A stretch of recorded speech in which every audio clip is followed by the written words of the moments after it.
오늘은 룻기 2장 17절에서 23절까지 말씀을 보겠습니다.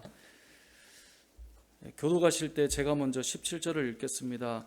룻이 밭에서 저녁까지 줍고 그 주운 것을 떠니 보리가 한 에바쯤 되는지라.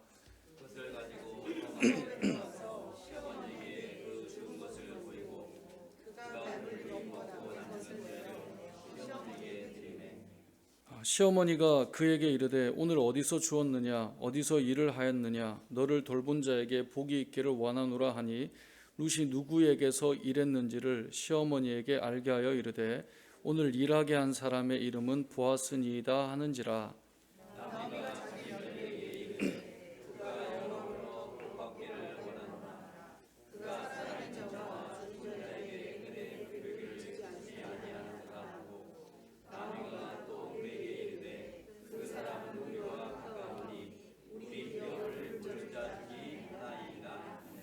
모압 여인 룻이 이르되 그가 내게 또 이르기를 내 추수를 다 마치기까지 너는 내 소년들에게 가까이 있으라 하더이다 하니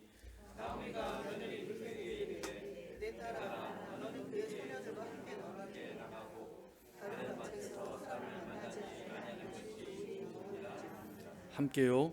이에 룻이 보아스의 소녀들에게 가까이 있어 보리 추수와 밀 추수를 마치기까지 이삭을 주우며 그의 시어머니와 함께 거주하니라. 아멘. 오늘은 가까이 있으라라는 제목으로 하나님 말씀 증거하겠습니다. 사람은 내가 어떤 사람인가를 좀 이해하려면 이제 주변에 있는 사람들을 통해 자신을 좀 볼 수 있습니다. 스스로 자기를 안다라고 생각하지만 생각보다 자기를 잘 알지 못하는 이유는 자기에게 많이 관대하고 또 이 자신의 어떤 연약한 부분들은 잘 캐치를 못하다 보니 이제 주변의 사람들을 통해 또 다른 기준들을 통해 좀 자신들을 알아갈 수 있다고 저는 생각합니다. 그래서 주변에 내가 누구와 함께 하느냐를 통해 또 내가 만들어지기도 하고 변화되어 가기도 하는 것이겠죠. 괴테가 했던 말 중에 지금 너의 곁에 있는 사람, 지금 너가 자주 가는 곳, 또 너가 읽고 있는 책들이 너를 말해준다라는 말을 했었습니다. 그러니까 지금 여러분들이 누구와 함께 있는지, 여러분이 어디에 자주 가는지, 어떤 책을 보는지, 뭐 요즘으로 보자면 어떤 유튜브 영상을 보는지를 통해 여러분이 어떤 사람인가를 사실 알 수 있고 말해준다라고 볼 수 있는 것이죠.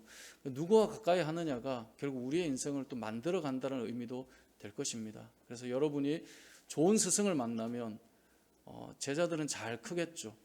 그러니까 이제 저도 이 부목사 때 늘 그런 사역자들이 그런 마음들이 있어요. 저 목사님 밑에서 훈련받으면 얼마나 좋을까. 그분을 통해서 뭔가 배우고 얻는 것이 있을 거라는 생각을 하기 때문에 그런 마음들을 가지거든요. 또 학생 시절에는 저분이 담임 선생님이 얼마나 좋을까. 또 학생 때 그런 것들이 있잖아요. 그 선생님 만나면 괜히 기분이 좋고 뭔가 막 잘하는 것 같고 그런 마음들이 다 있잖아요. 누구를 만나느냐.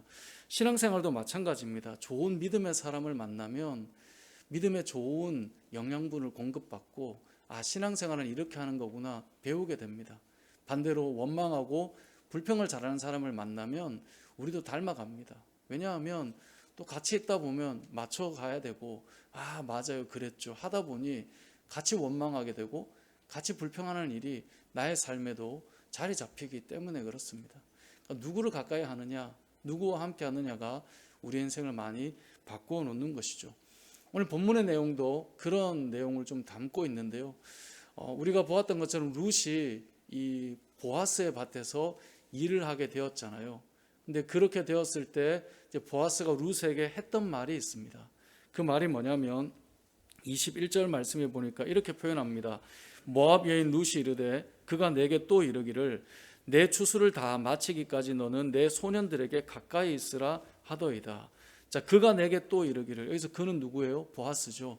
보아스가 룻에게 말한 겁니다. 지금 이것을 시어머니 나오미에게 이야기해주고 있는 것인데요. 뭐라고 말했습니까? 너는 내 소년들에게 가까이 있으라. 여기 소년들은 누구냐면 보아스의 밭에서 일하는 사람들입니다. 그러니까 이 말은 곧 내 밭에서 일을 해라. 어디 가지 말고 여기 가까이 있으라. 이 말을 하고 있는 것입니다. 보아스의 밭에 가까이 있을 때 결국 룻이 누렸던 것이 무엇입니까? 우리가 지난주에도 보았지만 풍성한 은혜를 누렸습니다. 이삭을 계속 주울 수 있었습니다. 정말 계속해서 공급받는 은혜를 누렸습니다. 그러니까 그 밭에 있음으로 인해서 풍성하게 너가 거두어가게 된다라고 하는 것을 보여주는 것이죠. 오늘 본문에도 17절을 보면 이렇게 말해요. 보아스의 밭에 있을 때 룻이 밭에서 저녁까지 죽고 그 죽은 것을 떠니 보리가 한 에바쯤 되었다라고 말합니다. 한 에바는 대략적으로 한 사람이 일주일 먹을 수 있는 양식 정도를 말합니다. 그러니까 한 사람이 노동을 해서 하루치를 벌어오는 게 아니라 일주일치를 벌어오니 얼마나 풍성하게 거두는 것이겠습니까? 정말 저긴 정말 괜찮구나 이런 생각이 들 만한 곳으로 지금 가게 된 것이죠.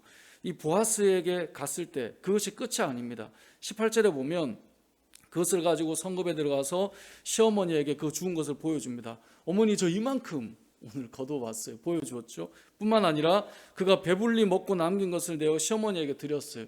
이게 무슨 상황이죠? 우리가 지난주에 보았던 보아스와 식사를 하고 먹고도 남음이 있었죠. 그것을 어떻게 했어요? 오늘 본문에 보니까 그 남긴 것을 다 싸운 거예요. 요즘 말로 하면 테이크아웃 해주세요. 이래가지고 다시 포장해가지고 이걸 가져온 거예요.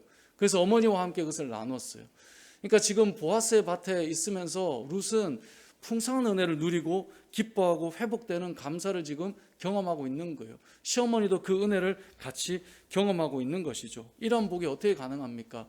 하나님께서 보아스를 통해 그 복을 누리게 하셨고 보아스는 그 은혜를 룻에게 지금 나누고 있는 것입니다. 그래서 하는 말이 무엇입니까? 여기에 가까이 있으라. 어디 가지 말고 여기 있으라는 것입니다. 이것은 단순히 룻이 좋은 사람을 만났다 이 이야기를 하는 것이 아니라 보아스와 룻과의 관계는 지난번에 말씀드렸죠. 예수님과 그 몸된 교회와의 관계라고.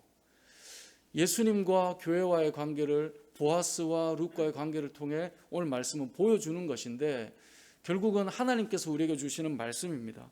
하나님께서 우리에게 하시는 말씀이 무엇입니까? 우리가 하나님 앞에 가까이 있기를 원하시는 것입니다. 모든 믿음의 성도들에게 하나님께서 말씀하십니다. 나에게 가까이 있으라. 하나님 앞에 가까이 있으라. 그게 우리에게 복이 된다는 거예요. 성경을 잘 읽어보십시오. 성경에는 끊임없이 주께 가까이 하는 자가 복이 있다고 말을 해요. 시편 73편 28절에 보면 하나님께 가까이 함이 내게 복이라. 내가 주 여호와를 나의 피난처로 삼아 주의 모든 행적을 전파하리이다. 하나님 앞에 가까이 하는 자는 하나님의 복을 경험할 수밖에 없습니다. 그래서 믿음의 선배들은 다 고백했습니다. 주께 가까이 함이 내게 복이다. 왜요? 하나님께 가까이 하는 것이 우리의 피난처가 되고 끊임없이 전파하고 전파해도 말할 것들이 많은 그 은혜가 흐르기 때문에 그렇습니다. 보아스가 룻에게 다른 데로 가지 말고 여기 가까이 있으라. 이 소년들과 함께 있으라. 이 소녀들과 함께 있으라. 가까이 있으라고 말씀하신 것은 오늘 우리에게 주시는 말씀입니다. 여러분 하나님께 가까이 하십시오. 주께 가까이 하는 것이 저와 여러분에게 복이다라는 것입니다. 그런데 이사야 말씀에 보면 하나님께서 이스라엘 백성들에게 이렇게 말씀합니다. 이사야 29장 13절에 보면 주께서 이르시되 이 백성이 입으로는 나를 가까이 하며 입술로는 나를 공경하나 그들의 마음은 내게서 멀리 떠났나니 라고 되어 있습니다. 뭐라고요? 입으로는 나를 가까이 해요. 그러니까 신앙생활을 오래 하다 보면 들은 것도 많고 아는 것도 많아요. 그러니까 말로는 아주 가깝게 이야기를 해요. 하지만 마음은 내게서 멀리 떠났다라고 이사야 29장 13절에서 말씀해요. 이것이 우리의 모습일 수도 있습니다. 저와 여러분이 말은 그럴듯하고 교회에서야 다 가까운 것처럼 보일 수 있죠. 신앙생활 하는 것처럼 보일 수 있죠. 하지만 여러분 가정이나 직장이나 여러분이 있는 그곳에서 여러분의 마음이 하나님과 가까이 있는가를 생각해 보셔야 한다는 것입니다. 입술로는 가까이 있으나 마음은 내게서 멀리 떠났다. 이것이 하나님께서 이스라엘 백성을 향한 말씀이었습니다. 이 시대 우리에게 하나님께서 물어보신다면 너는 나와의 거리가 어느 정도 되느냐 물어보신다면 여러분은 뭐라고 말씀하실 수 있겠습니까? 여러분과 하나님과의 그 거리는 어느 정도 되십니까? 이게 거리가 좁혀지면 나중에 성경에는 하나님과 함께한다라는 말과 동일한 말로 바뀌게 되는데 저와 여러분의 삶이 하나님과 가까운 삶이 되셔야 할 것입니다. 그 하나님과 가까이 한다는 것은 결국 무엇일까요? 제가 늘 우리 성도님들께 신앙의 두 기둥이 있다고 그랬죠. 신앙생활의 두 기둥은 무엇입니까? 말씀과 기도입니다. 우리의 신앙생활의 두 기둥은 말씀과 기도라고 하는 것은 다시 말해 성령 충만한 길이 무엇인가? 성경에 보면 말씀과 기도입니다. 다른 길로 성령 충만한 사람들은 없습니다. 성경에 보면 말씀이 전파될 때 우리의 마음이 성령으로 뜨거워지고요. 기도할 때 성령이 임하셨어요. 결국은 말씀과 기도는 하나님과 가까이 하는 통로고 길입니다. 여러분이 하나님과 가깝다면 뭘 알 수 있느냐? 늘 말씀을 가까이 하고 있다라고 하는 것을 통해 알 수 있는 겁니다. 일주일 내내 말씀과 무관하게 살아갑니다. 그리고 교회만 다니고 그리고 교회에 나와서 여러 신앙적인 이야기를 하고 하는데 그 말이 과연 가까울 수 있느냐? 아니라는 거죠. 입술은 가까운데 마음은 가깝지 않은 거예요. 여러분이 늘 하나님 앞에 기도하고 있는가를 통해서 내가 하나님과 가까운가를 알 수 있습니다. 저와 여러분의 삶이 하나님과 가까운가를 보려면 나의 말씀과 기도 생활을 보면 알 수 있는데 여러분의 생활은 어떠하십니까? 오늘이 이제 올 한 해 마지막 주일입니다. 올 한 해를 걸어올 때 코로나가 오건 또 어떤 일이 오건 우리가 하나님 앞에 가까이 하는 일은 얼마든지 가능합니다. 여러분들은 어떠셨습니까? 하나님과 가까이 하고 계셨는가를 우리가 살펴보아야 할 것입니다. 뿐만 아니라 가장 기본이 되는 것은 예배입니다. 내가 하나님과 가깝다라고 하는 것은 결국은 예배를 통해 알 수 있습니다. 예배는 가장 기본입니다. 내가 하나님과 가까운데 예배는 나가지 않죠. 그게 가능할까요? 그건 가능하지 않는 이야기입니다. 저와 여러분의 예배를 소중히 여기는 이유는 무엇입니까? 저도 제가 주님을 만나고 지금까지 걸어온 세월을 보면 예배를 빠진다? 상상해 볼 수가 없습니다. 율법이 아니라 어떻게 하나님 앞에 나아가는 이 시간을 다른 것과 바꿀 수 있을까? 생각해 본 적도 없고 그리고 그렇게 가본 적도 없는데 근데 생각해 보면 그것은 결국은 제가 하나님 앞에 가까이 나아가기 위한 길이었고 방법이었던 것 같습니다. 저와 여러분 하나님께 가까이 나아가는 것은 우리가 가장 기본은 예배이지만 그 이후에 우리의 삶들을 볼 때 하나님 앞에 말씀과 기도로 나아가고 있는가를 보아야 하는데 왜 이것을 보자는 거냐? 하나님께서 말씀하셔서 그렇습니다. 내게 가까이 있으라. 내게 오라. 그렇게 갈 때 하나님께서 그 인생을 다시 회복시켜 주신다라는 것입니다. 보아스가 룻에게 했던 말은 하나님이 우리에게 주시는 말씀입니다. 주께 가까이 하면 여러분에게 하늘의 복이 시작될 텐데 그런 풍성한 삶이 되시길 주님의 이름으로 축복합니다. 두 번째 우리가 기억할 것은 우리의 마음을 정하라는 겁니다. 마음을 정하라. 오늘 본문의 22절을 보면 이렇게 말씀합니다. 22절을 같이 한번 읽어보겠습니다. 시작. 나오미가 며느리 룻에게 이르되 내 딸아 너는 그의 소녀들과 함께 나가고 다른 밭에서 사람을 만나지 아니하는 것이 좋으니라 하는지라. 아멘. 자, 이 이야기를 들었던 나오미가 며느리 룻에게 말합니다. 내 딸아 너는 그의 소녀들과 함께 가고 다른 밭에서 사람을 만나지 않는 것이 좋겠다라고 말해요. 이게 무슨 말입니까? 보아스를 만난 것이 복이죠. 그 밭에서 일하는 게 하나님의 은혜였어요. 그런데 그 밭에서 머물면서도 생각해 볼 수 있겠죠. 룻이 여기 너무 좋은데 다른 밭은 어떨까? 다른 사람을 만나면 더 좋아지는 건 없을까? 여러 생각들을 할 수 있겠죠. 그런데 나오미가 말해요. 다른 밭은 가지도 말고 다른 사람을 만나지도 마라. 이 말은 바꿔 말하면 다른 곳에서 은혜를 구하지 말라는 거예요. 이곳이면 충분하다는 것입니다. 마음을 정해두라는 것을 말씀하고 있는 것입니다. 그런데 살다 보면 우리가 그런 사람들을 종종 만납니다. 다른 곳을 기웃거리는 사람, 다른 곳에 뭐가 있지 않는가 생각하는 사람, 하나님의 은혜를 경험하지만 집중하지 못하는 사람, 하나님만으로는 뭔가 부족할 것 같은 마음을 가지는 사람, 그런 분들을 만나죠. 그런데 하나님께서 늘 우리에게 말씀하십니다. 정한 마음을 가지라고. 마음을 한 곳에 정하라는 것입니다. 시편 78편 37절을 보면 이렇게 말씀합니다. 이는 하나님께 향하는 그들의 마음이 정함이 없으며 그의 언약에 성실하지 아니하였음이로다. 그러니까 그의 마음이 하나님께 딱 정해져 있어야 되는데 정함이 없는 자예요. 흔들리는 자예요. 그러다 보니 그의 언약에 성실하게 나갈 수도 없는 거죠. 믿음의 삶을 살면서도 다른 곳을 기웃거리는 사람들이 있습니다. 하나님은 두 마음을 기뻐하지 않으시죠. 그래서 그 백성 이스라엘 백성들에게 십계명을 줄 때 제일 첫 번째 계명을 어떻게 기록해 주셨습니까? 너는 나 외에는 다른 신들을 내게 두지 말라라고 말씀하셨어요. 그러니까 나를 버리고 떠나지 말라 이 말이 아니에요. 나 외에 다른 신을 또 두는 것을 하지 말라고 했던 거예요. 이스라엘 백성들은 늘 하나님을 예배하는 제사와 절기는 늘 지켜져 왔어요. 근데 그 안에 다른 신들이 자꾸 들어와 있는 것이었어요. 그게 문제였던 것입니다. 신앙생활 하는 우리도 마찬가지입니다. 하나님을 믿는다고 말하지만 늘 다른 것이 섞여 들어와 있어요. 하나님 한 분으로 안 되는 것 같아서 기웃거리고 다른 것은 뭐가 없는가 생각을 해요.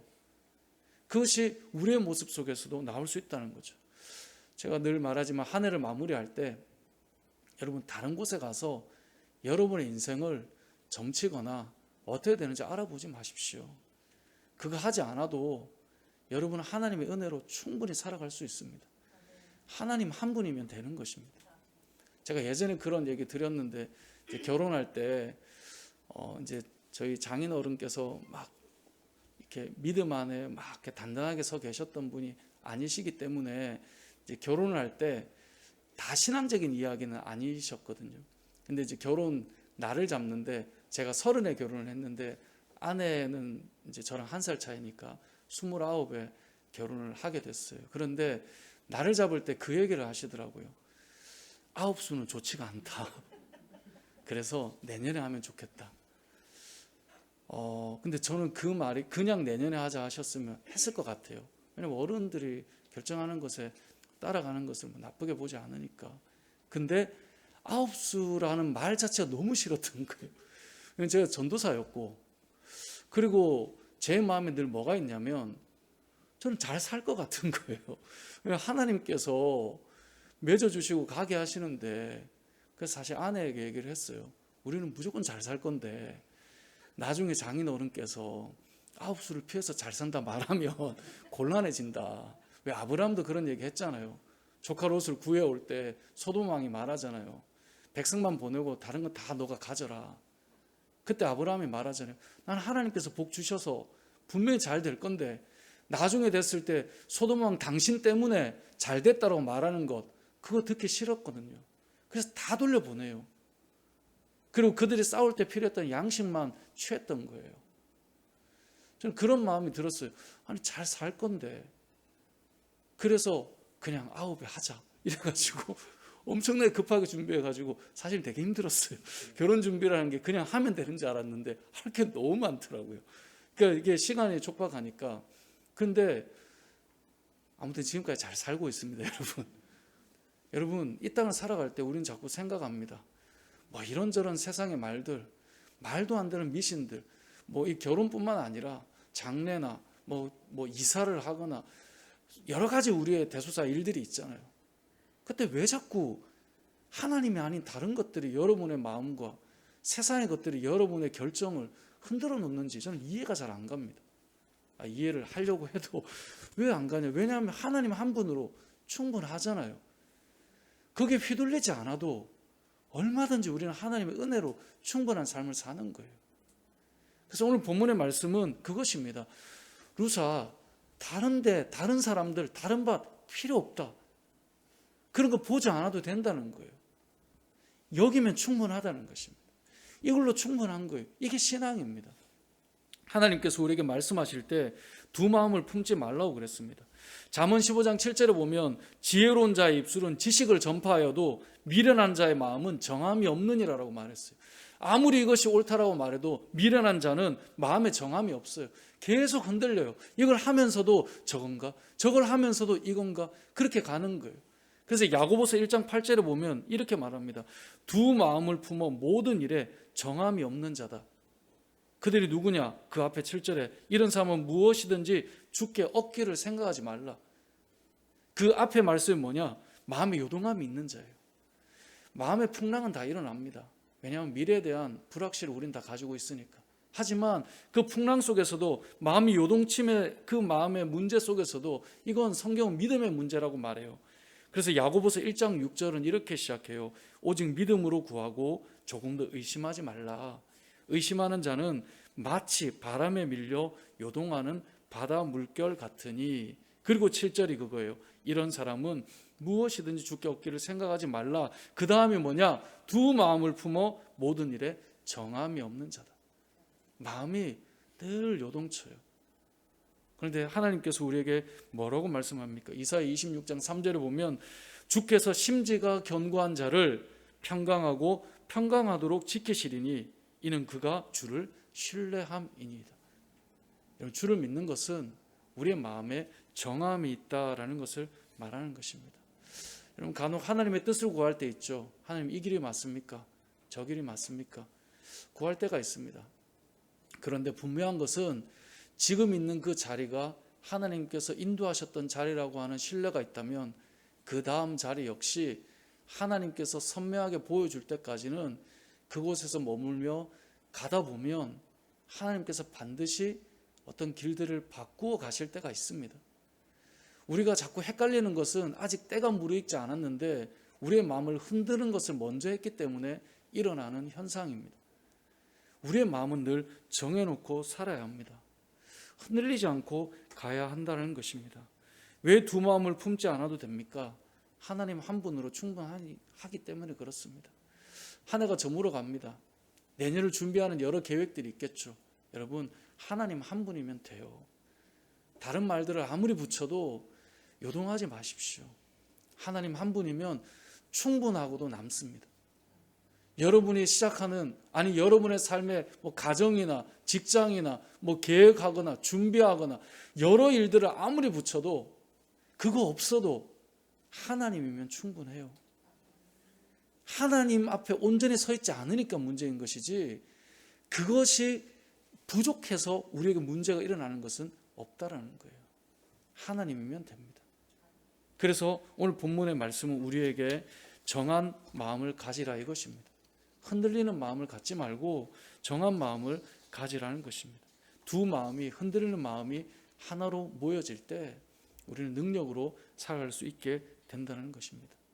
세 번째 기억할 것은 하나님의 은혜는 멈추지 않는다는 거예요. 오늘 본문 20절을 보면 이렇게 말씀합니다. 여러분 20절을 같이 읽어보겠습니다. 시작. 나오미가 자기 며느리에게 이르되 그가 여호와로부터 복받기를 원하노라.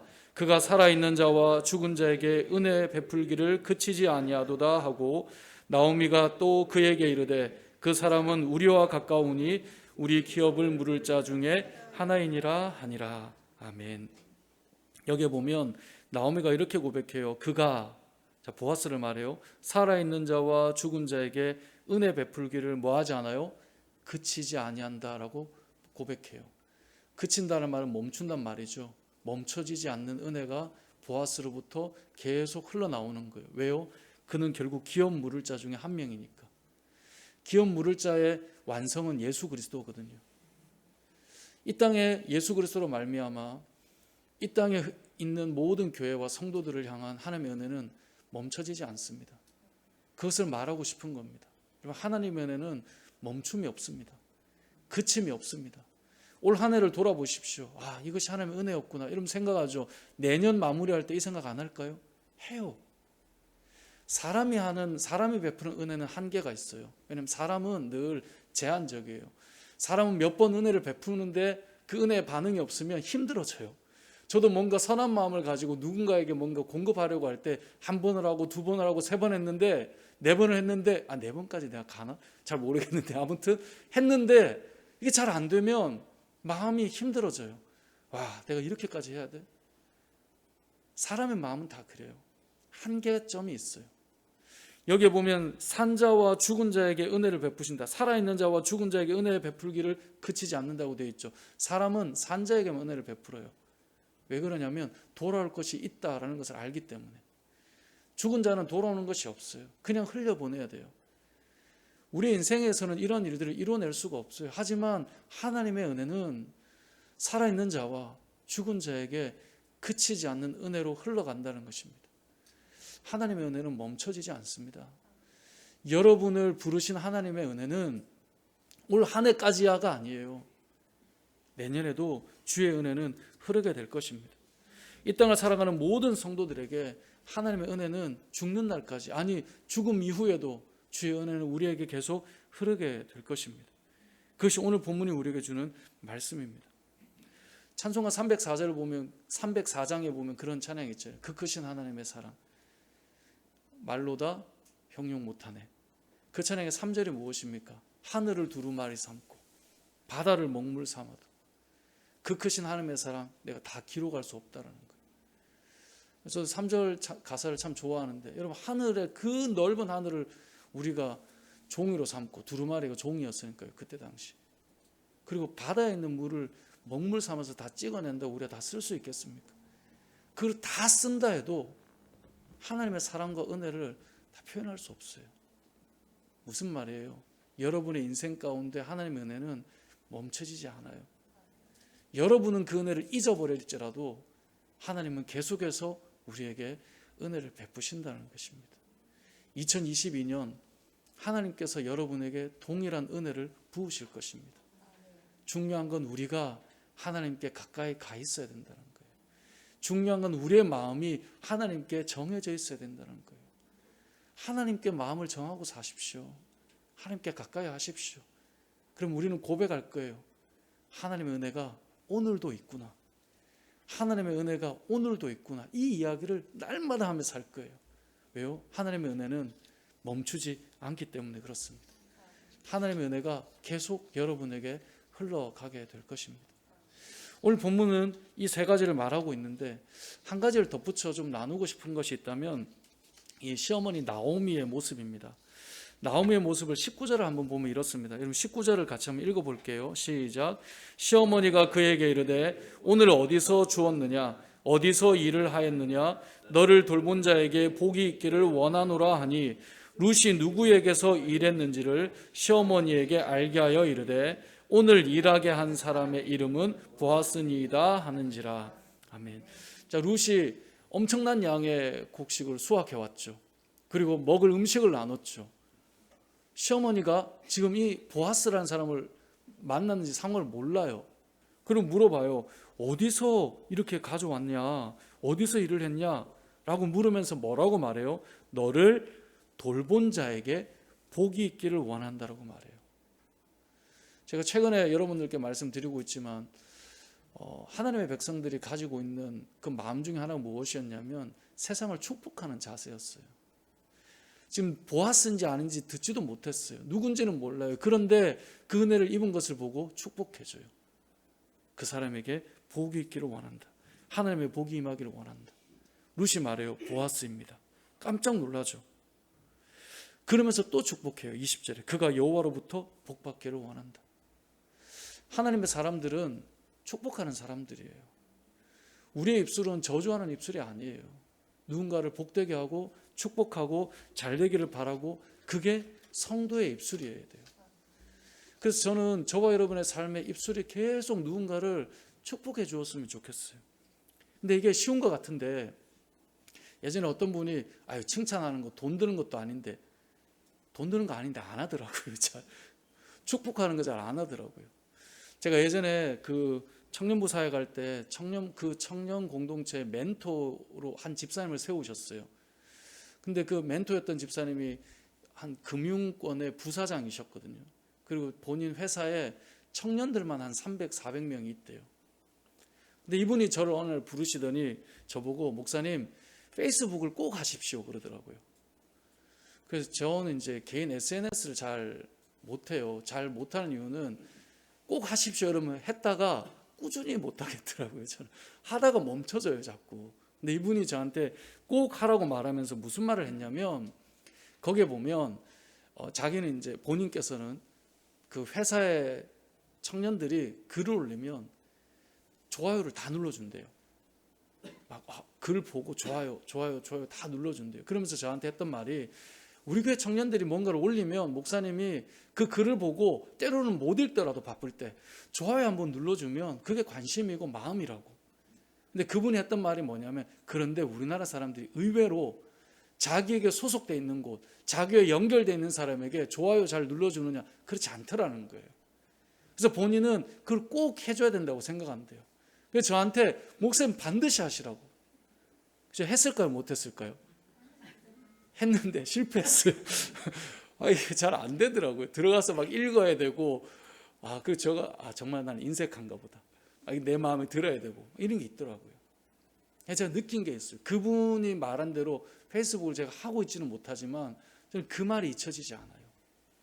우리는 의외로 많이 인색해요. 그냥 좋다는 말 한마디 하는 게 그렇게 싫어요. 누군가가 다른 사람에게 베푸는 모습을 보아도 그게 싫어요. 와, 너무 감사합니다 한마디 하는 게 너무 힘들어요. 그게 우리의 인생이에요. 그런데 성도는 달라야 된다고요. 왜냐하면 우린 변화된 사람이니까. 그래도 믿는 자들 입에는 축복이 나와야죠.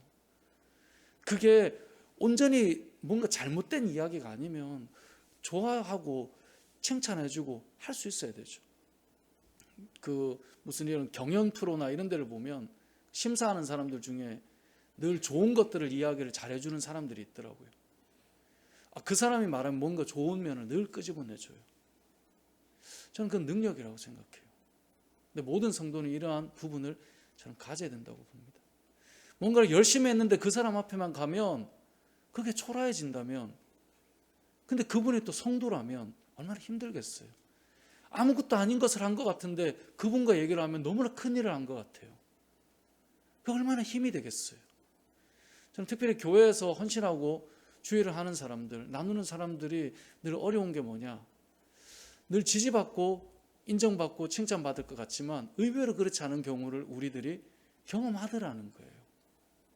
작은 것도 칭찬받을 것 같았는데, 마음을 쏟았는데 판단받거나, 그것이 다른 사람과 비교되거나, 그게 뭐 대단한 거라고 해버리거나, 이런 일이 너무 많다라는 거예요. 많다고 하면 안 되겠고, 아무튼 가끔 있다라는 거죠. 그러니까 우리가 기억해야 될 것은 나오미의 모습입니다. 경험한 것이 있으면 축복해 주는 거예요. 여러분의 2022년은 하나님의 은혜가 마르지 않고 또 부어질 것입니다. 저는 그래서 내년을 계획하다가 오늘 말씀을 묵상하면서 어떤 마음이 들었냐면 기대가 되기 시작하더라고요. 하나님의 은혜가 내년에도 부어질 텐데 내 마음을 하나님께 더 견고하게 붙여놓자. 내가 살아오면서 지금까지 여러 말들이 들려도 그거 안 해도 하나님께서 하신다고 늘 믿고 살아왔는데, 이게 시간이 갈수록 점점 여러 말들을 더 듣는 경향이 있구나라는 생각이 들면서 내 마음을 하나님께 더 정하고 살자, 하나님께 더 가까이 가자, 그런 마음을 가지면서 덧붙여서 하나님의 은혜가 마르지 않을 인생일 텐데 더 축복하고 살자. 여러분, 저와 여러분이 이 세상을 살면서 여러분의 입술이 누군가에게 좋아요 라고 해주는 그런 말이 여러분의 입술을 통해 나오고 그렇게 세워가는 그런 축복의 인생을 살았으면 좋겠습니다. 저는 우리 교회의 마지막에 늘 은혜와 감동을 나누는 사람들, 이걸 계속 아무튼 붙이고 나가고 싶은 마음인데, 여러분에게서 하나님께서 흐르는 그 은혜가 흘러 들어갔으면 좋겠어요. 계속해서. 그래서 우리 교회 공동체가 이 상가에 또 이 지역에 많은 영혼들에게 은혜를 흘려보내서 만나면 위로를 받고 힘을 얻고 복을 누린다라는 마음을 가질 수 있는 그런 공동체로 세워졌으면 좋겠는데요. 말씀을 맺겠습니다. 한 해가 저물어 갑니다. 여러분, 마무리할 때 여러분과 하나님과의 거리가 어느 정도인지를 생각해 보십시오. 그리고 하나님께 마음을 정하십시오. 그러면 하나님의 은혜가 올해도 멈추지 않았구나, 그것을 경험하게 될 것입니다. 요동함 없는 견고한 마음으로 주 앞에 서서 세상을 축복하고 살아가는 저와 여러분의 인생 되시길 주님의 이름으로 축복합니다. 아멘.